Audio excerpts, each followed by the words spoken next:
Hey guys, how's it going? This is John Debelot, founder of the Diaspora Freedom Initiative, and this is again the Freedom Philosophy. All right, guys, so last time we talked all about the Class K Ordinary Residency Permit, and that is for people who want a direct path to citizenship, dual citizenship normally.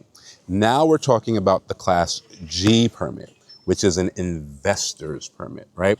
So what does it mean to have an investor's permit? Well, sometimes we hear investor's permit and we think about the stock market. That is not what an investor permit means in the Kenyan context. When you have an investor permit, it means that you are allowed to open up your own business. Okay, so there are work permits, which a company can sponsor you as an employee, very similar process to the United States, and get you a work permit, but you can only work for that company. If the company that's sponsoring you fires you, you would need to have a different company go through the same process and sponsor you all over again, and they would have to prove why a Kenyan could not do your job. But if you wanted to operate your own business, you do that through an investor permit, right? So what are the major glaring differences between those two permits? Well, there's no age restriction on an investor permit. You can be 18 years old and do an investor's permit, right? We don't get a lot of those because the Kenyan government is not interested in talk, right? A lot of people own businesses on paper and, maybe they got an LLC that they filed with the state and they've never done business a day in their life. Their business makes no money. Their business sells nothing. It's a fake business all on paper. That is not going to work for a Class G permit. It's not going to work because you have to put up $100,000 in capital in a local Kenyan bank account, right? They don't take that money, but that's the put up or shut up. Either you got the money to be a real business person or else don't come here claiming that you're here to do business. That's the way the government looks at it. Don't kill the messenger, right? So if you can't put $100,000 in an account, you cannot get an investor permit, all right? Once you put that $100,000 in the account, the government will check that the $100,000 is there, and then our team will, flip into high gear, right? So you need a business plan. You need your studies done. You might need some things done with their version of the EPA, right? What they call NEMA. We do all of that. So you don't have to worry about having your business plan, having your corporation set up, having your articles of organization, and having your bylaws set up and all that. Our legal team handles every other qualification that's necessary for you to get the permit. But the one thing that we can't handle for you is the $100,000, right? So you have to have the $100,000 in place, and that $100,000 has to be above and beyond the cost of anything else that you want to get done. A lot of our folks that are doing investor permits are also building some sort of headquarters. A lot of folks are doing short-term rentals like Airbnb, so they're building those short-term rentals or they're buying them, right? And so that additional money has to be there in order to grab those things because it could take the government a little while to verify the funds and they can't move until the government does, right? You also have to pay the processing for the permit, right? And you can't take that out of the money because that would mean that when the government goes to verify the funds, there's less than $100,000 sitting in that account because you took some of it out for the permit and they don't want to hear that, right? So you would have to have the 100,000 available above and beyond all of your processing fees, right?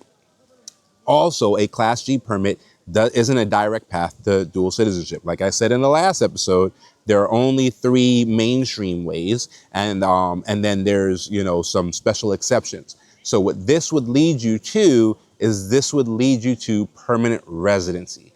Permanent residency, for all intents and purposes, operates the same as dual citizenship. You're just not a citizen, right? So any constitutional restrictions, like the restrictions on freehold land versus leasehold land, would still apply. And you wouldn't have a Kenyan, passport, right? You would have a Kenyan ID card in the sense that you would have a foreigner's ID card. You wouldn't have a national ID card.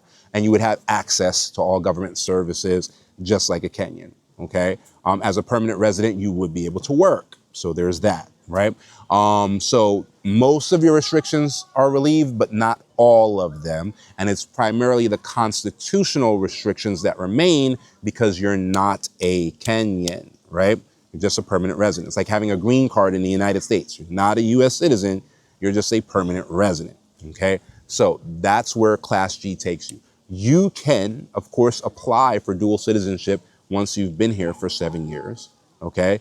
It's just very difficult to get it if you're not coming from an ordinary residency Class K permit.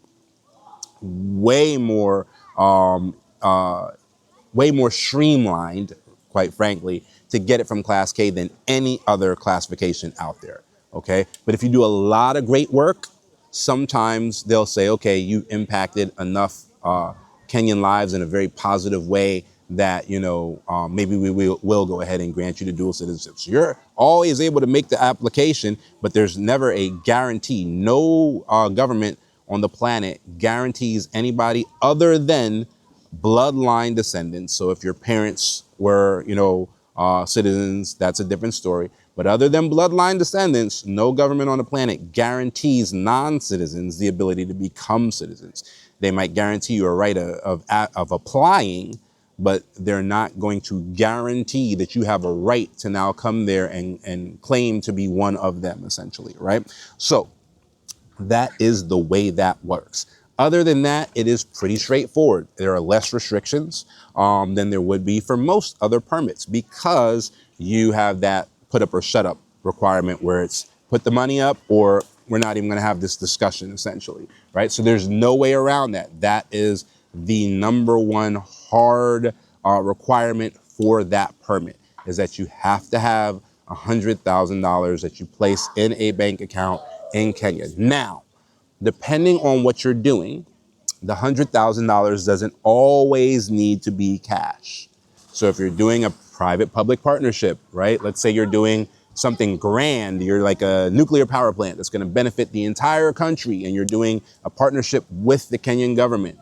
The materials that you're bringing can count towards the 100,000, but the government has to sign off on it, right? So we've had clients that were doing like construction businesses, very specialized construction businesses, and they were bringing in, the giant, equipment, the cat trucks and that type of stuff, but really, really big ones, like for skyscrapers. And one of those things was like $250,000, right? And so what they had to do was they had to get the government approval. At that time, the government required them to transfer the asset to their local company so that it was a Kenyan asset and that there would be some sort of taxable event if they tried to like take it back or anything like that. And so those things get more complicated. But if you are doing something big enough, it is possible that you can actually give up $100,000 worth of equipment that you're doing to actually implement whatever business it is you're saying you're coming to do, and that will stand for your $100,000. So that is possible. It's just more complicated, and it almost requires more put up or shut up, right? It requires you to have a bigger track record of actually doing business and not just having a business on paper, and having a really solid plan and being willing to, bring in, local partners and all of that thing. It has to become more of a guaranteed thing from an immigration standpoint for them to go ahead and accept those things versus the actual cash. Because the point of the cash isn't just to make sure you have enough money. The point of the cash is to make sure that when you hire Kenyans as employees in this new business you claim to be opening, that they don't have a job for 3 months and then you fire everybody because you went bust. They want to make sure you have enough business runway that these people at least have a job for a couple years, right? And they've decided that the number that proves that is 100,000, right? If you remember with the Class K permit, that they were saying that you needed to have 24,000. So if you think about that, where they wanted you to have 24,000 per year for the Class K, then what they're saying is you have enough money to support a Kenyan family for 4 years if you have 100K. Of course, it's way more than that and way better than that, but that's the kind of rationale to keep it in mind. All right, so that is the high level overview of a Class G investor permit, and it has nothing to do with investing in stocks and everything to do with you owning your own business. All right, we'll talk to you again on the Freedom Philosophy for next episode.